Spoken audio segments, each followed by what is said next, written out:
Okay, well, welcome to episode 1 of From Brick to Pick.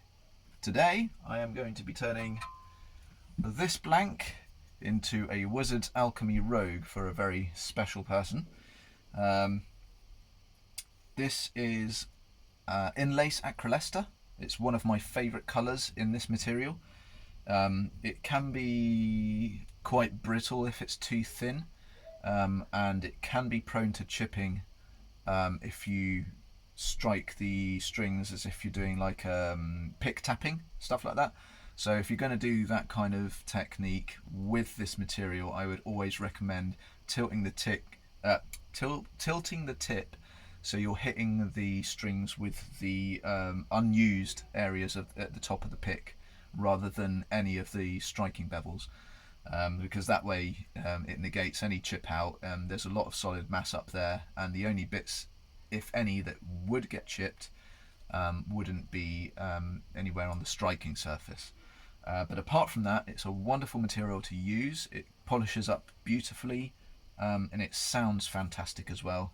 I always find with this stuff you get a little bit more of a mid boost when you strike the strings. But yeah, that's what we're going to be making today. So a Wizard's Alchemy Rogue in Inlace Acrylester. Let's get to it.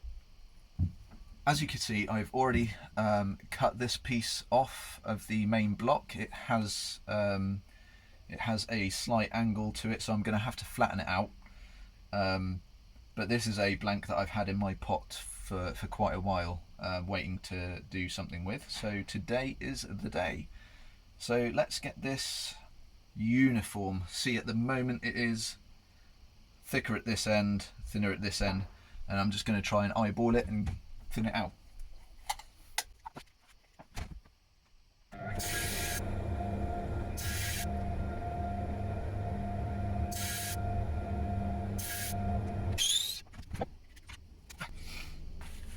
That one's pretty much thinned out, or uniformed, as it were. There's a slight high area at this end of the pick, of the blank, but I think I'm going to be taking material from this corner anyway, so that doesn't matter too much, because a lot of the really nice intricate patterning is down in this area here. So that's the area I'll be using. Incidentally, any waste that comes off of this, I'm going to be doing something very interesting with. So here at Arcanum Plectra, I try to reduce waste as much as humanly possible. So even with all the random offcuts that I get of this stuff, I do have something in the pipeline that should be quite interesting, and hopefully it will be making some quite stunning pieces later on. But I've got to get a collection of offcuts up first. So before we go any further, obviously this has come off the sanding wheel, so there's a lot of the shape of the sanding grain going through here, and we're going to try and remove as much of that as possible. Sandpaper, 280 grit.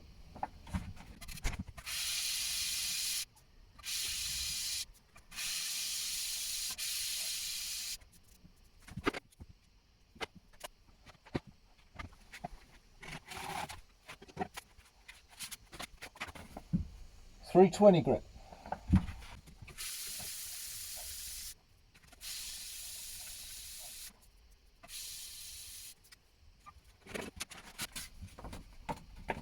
.400.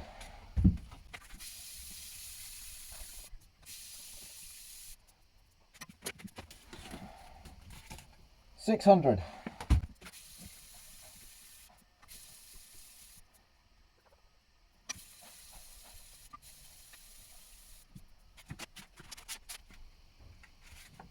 .1000.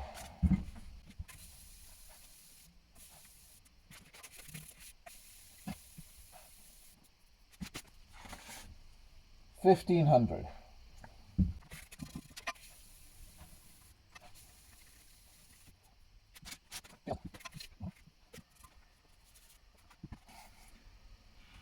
there was a tiny bit of grit either on the paper or underneath the paper,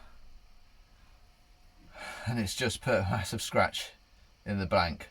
So it's fine, it's repairable, it's just it's quite annoying when that happens. So I'm going to have to go back.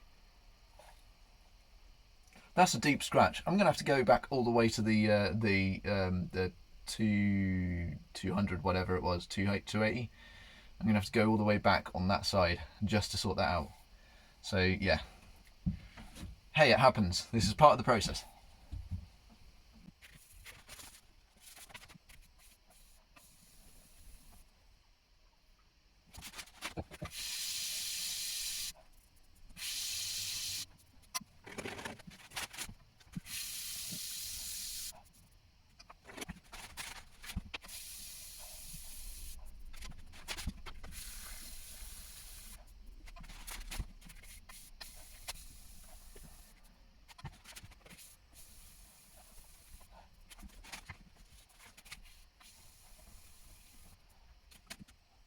So that's the initial sanding done. Essentially, like I said in the other video, I try to get the blank as close to the finished surface as I can before continuing. It saves a lot of work later on, because if you try to sand the surface of it once you've done all the bevels and everything, due to differences in pressure when you're sanding both sides, when you've done the bevels, it can change the thickness of each side very subtly, and then when you look down the center, the bevel is not in the middle anymore. So that's why I try and do everything at this stage of the process, regarding the final grip finish. It just makes the end process a bit more accurate. So that is basically ready for the next stage now. And here's why I love this particular colorway so much, because these are all metallics in here. So you've got gold, bronze, silver, and kind of a gunmetal as well. The way they swirl, it just reminds me of the gas clouds of Jupiter. So that's definitely one of my favourite colourways to work with. So this is going to be a very, very, very nice looking rogue. So now I'm just looking at this. I'm looking at the patterning, and I'm just trying to kind of gauge where I want to take the material from, because as I said previously in my other video, I try to take the most interesting characteristics of the material and in some way form them into the curves of the plectrum that I'm making.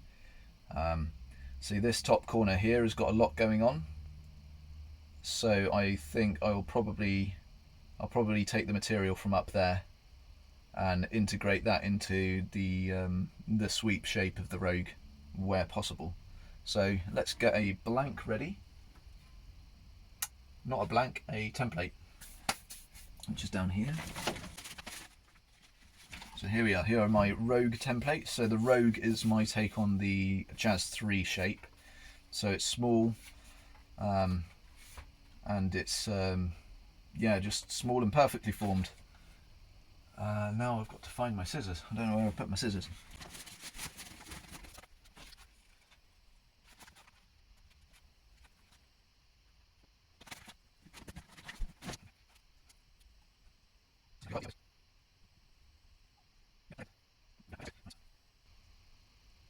Believe it or not, this is the hardest part of the build, because the backing of this stuff just never comes off.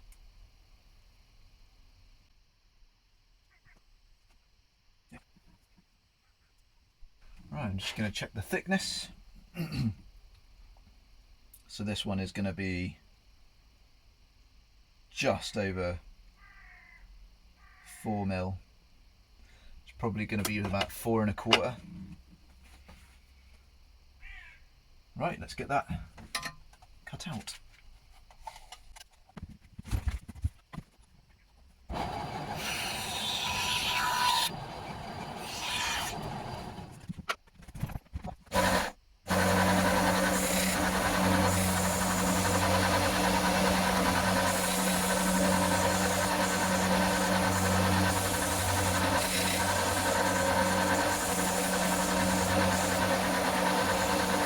So I think my last video cut off because this camera doesn't take more than 10 minutes of video at a time.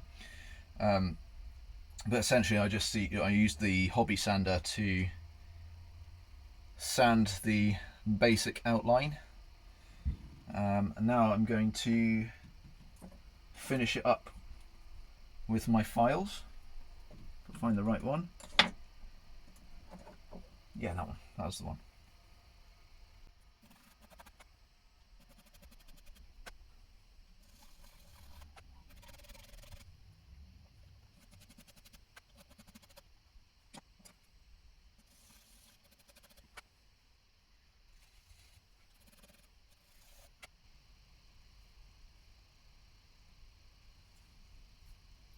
Pretty good.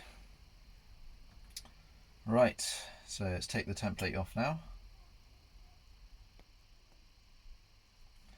Okay. So I've got some cleanup to do later because the adhesive just doesn't like to come off. So I'll have to clean that up later. But for now it'll do. For now that'll do. So next stage is the beveling.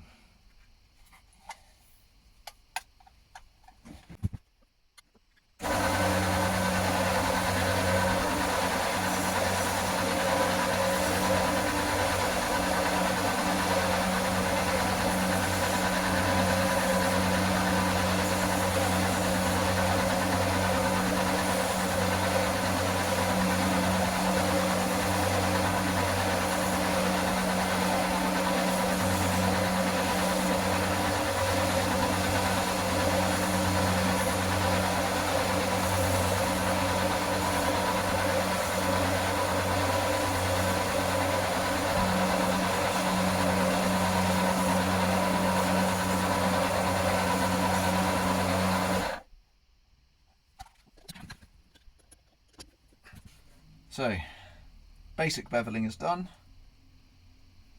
and now it's on to the hand beveling.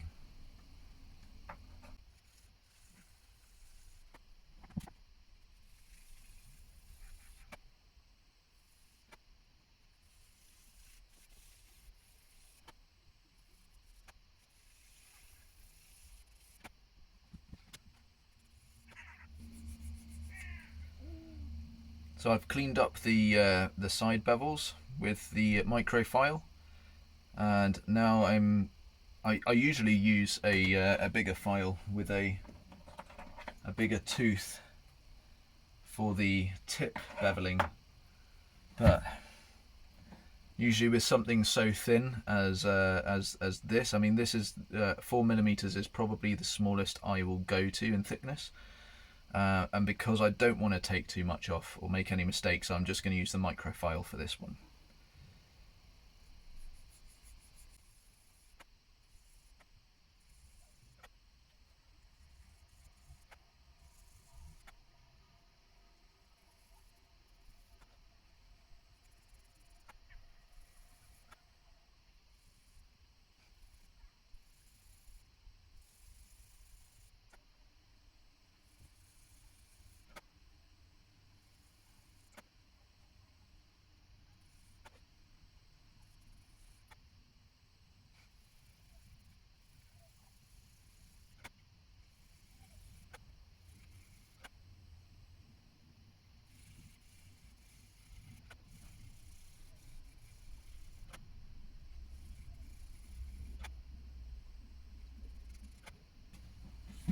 Okay, that looks pretty even to me.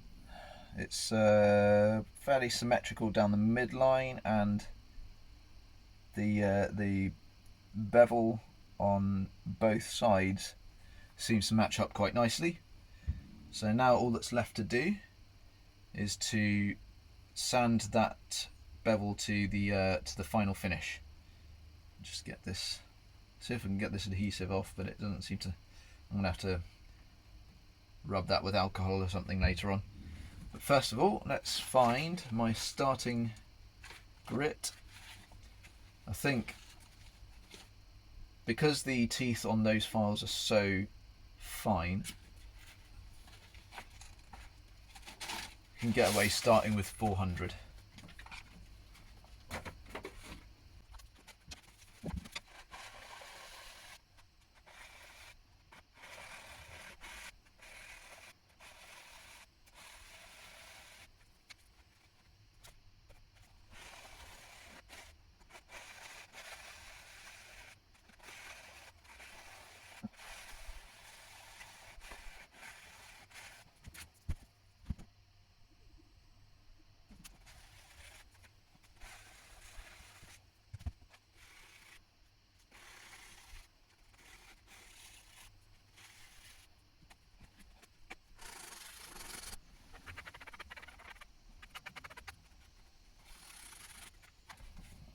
$600.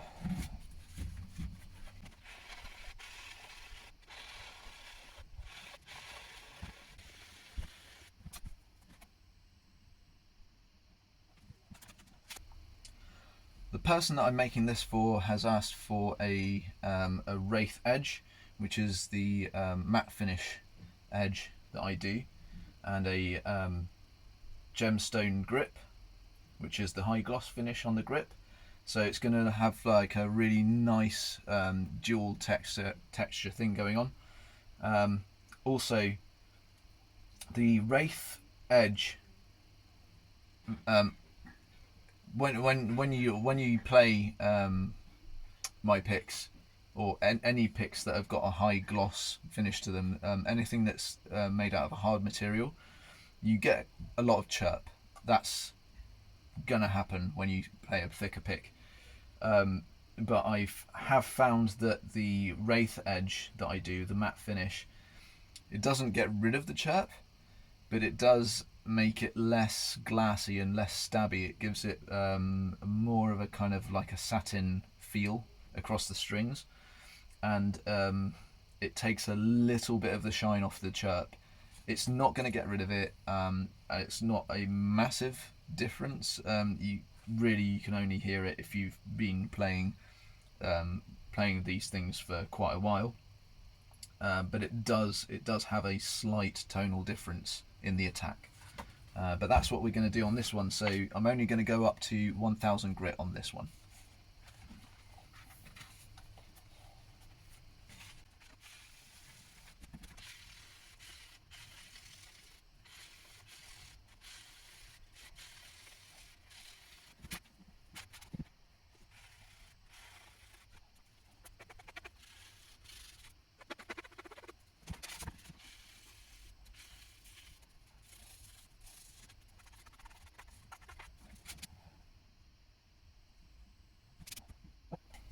Now for some polishing.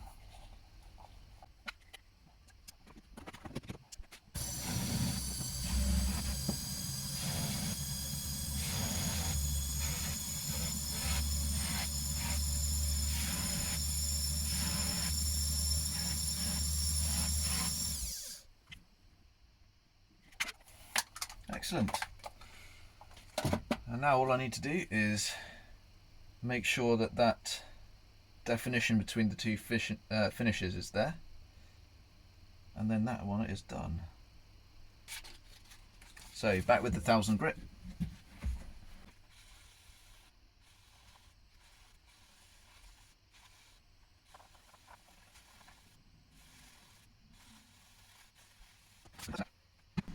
The video cut out again, so sorry about that, but you didn't miss much. I was just refining and defining the lines between the two finishes. So we've got the Wraith Edge and the Gemstone Grip, matte and gloss respectively. It's a beautiful looking pick. So that is one finished Wizard's Alchemy Rogue Plectrum. So we're going about 4.25 mil. and hopefully the person that I'm sending this to is going to enjoy playing with it, and if not, they can just put it on the shelf and enjoy looking at it instead, because it's a beautiful, beautiful pick. So catch you guys next time on the next installment of From Brick to Pick, and a massive shout out to Troificus for that name, because it's a stroke of genius. Thank you very much, mate. See you all next time. Cheers.